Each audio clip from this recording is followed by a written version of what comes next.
नमस्कार, आप सभी का स्वागत है उत्तराखंड टीवी और मैं हूं आपके साथ रिया कुमारी। आइए डालते हैं एक नजर इस खबर पर। लक्सर में प्रेस वार्ता कर भाजपा नेता प्रमोद खारी ने कहा कि लक्सर विधानसभा में पिछले 15 वर्षों से विकास को तरस रही हैं। जनप्रतिनिधि लक्सर के साथ सौतेला व्यवहार कर रहे हैं। अब वक्त आ गया है कि जनप्रतिनिधियों के इस सौतेले व्यवहार का जवाब दिया जाए। उन्होंने कहा, यहाँ की जनता के साथ किए गए सौतेले व्यवहार को बर्दाश्त नहीं किया जाएगा। आपको बताते चले कि इन 15 वर्षों में लगातार 10 वर्ष तक लक्सर विधानसभा सीट पर बीजेपी का कब्जा रहा है। संजय गुप्ता बीजेपी से लगातार 2 बार विधायक बने। प्रमोद खारी वरिष्ठ बीजेपी नेता बीजेपी पर ही लक्सर को विकास से दूर रखने का खुलकर आरोप लगा रहे हैं। प्रमोद खारी ने बताया कि लक्सर के हर गांव में सार्वजनिक प्रकाश व्यवस्था को बेहतर बनाने के लिए अभी तक उनके द्वारा अपने निजी खर्च पर 27 गांव में लाइट लगवाई जा चुकी है और अन्य गांव में सार्वजनिक प्रकाश व्यवस्था की जा रही है। उन्होंने बताया कि वह लक्सर विधानसभा में विकास के हर क्षेत्र में काम कर रहे। वह दिल से चाहते हैं कि लक्सर का पूर्ण विकास हो, जो अभी तक नहीं हो पाया है। प्रमोद खारी ने लक्सर को एक एम्बुलेंस भी देने की घोषणा की।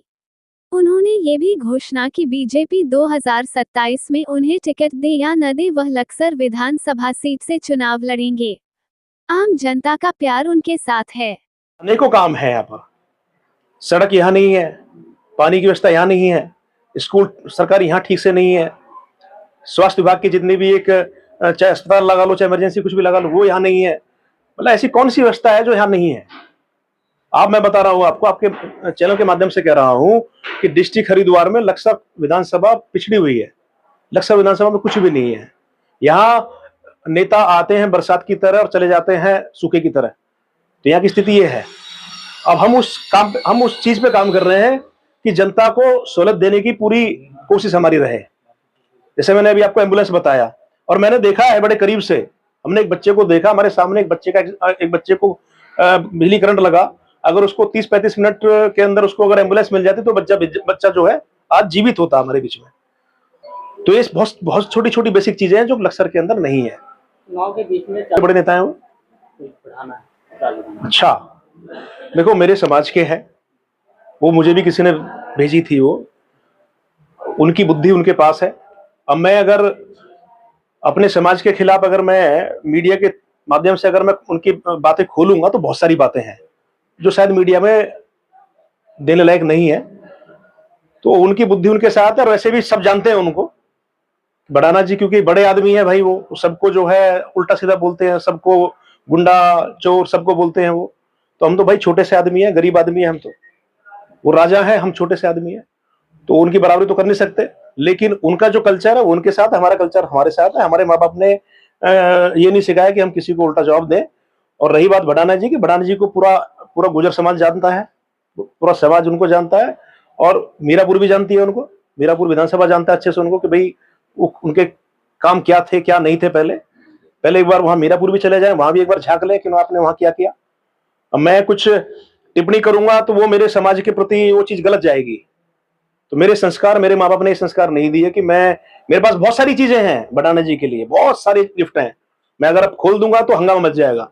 लेकिन मैं अपने आप को चुप रखूंगा क्योंकि हमारे बड़ों ने हमें संस्कार नहीं दिए कि अगर कोई समाज का हमसे उम्र में 20 साल बड़ा है, 30 साल बड़ा है, अगर वो हमारे खिलाफ बेवजह की अगर उल्टी सीधी टिप्पणी कर रहा है तो तुम भी उसके तरह ही तुम भी बन जाओ कि तुम इसकी तरह उल्टा सीधा बोलो। तो वो हमें इस तरह का ये शिक्षा हमें हमारे माँ बाप ने नहीं दी। बड़ाना जी के लिए मेरे पास बहुत कुछ है बोलने के लिए, विद एविडेंस बहुत कुछ है। मैं जितना बड़ाना जी को जानता हूँ शायद हरिद्वार डिस्ट्रिक्ट में कोई जानता भी नहीं होगा जितना करीब से मैं जानता हूँ बड़ाना जी को। बड़ाना जी को दोनों बड़ाना जी को अवतार जी हो या करतार जी हो, उन दोनों को हरिद्वार की दिशा और दशा दिखाने वाले हमारे स्वर्गीय हमारे पिताजी डीपी खारी जी थे। इन्हें यही नहीं मालूम था कि हरिद्वार का रास्ता कहाँ है। इनको एज ए राजनीतिक तरीके से इनको हरिद्वार लाने वाले मेरे पिताजी थे। और मैं फिर कह रहा हूं कि जितना मैं जानता हूं शायद ही हरिद्वार की जनता जानती होगी इनको, जितना मैं करीब से जानता हूं। इसलिए मैं अपना मुंह नहीं खोलना चाहता। वो बड़े हैं, वो जो बोल के गए वो भी मेरे लिए आशीर्वाद है। तो मैं अपना मुंह खराब नहीं करना चाहूंगा। चुनाव लड़ना है, चुनाव लड़े, लोकतांत्रिक सिस्टम सबका अधिकार है, लेकिन एक मर्यादा होनी चाहिए भाषा के अंदर। आप सांसद भी रहे हो, आप एमएलए भी रहे हो, आप मंत्री भी रहे हो, लेकिन आप अगर मर्यादा में रह के बात करेंगे तो उससे बढ़िया कुछ नहीं है। अगर आप जैसा एजेड आदमी अगर मर्यादा होके बात करे तो मुझे लगता है this is not good politician.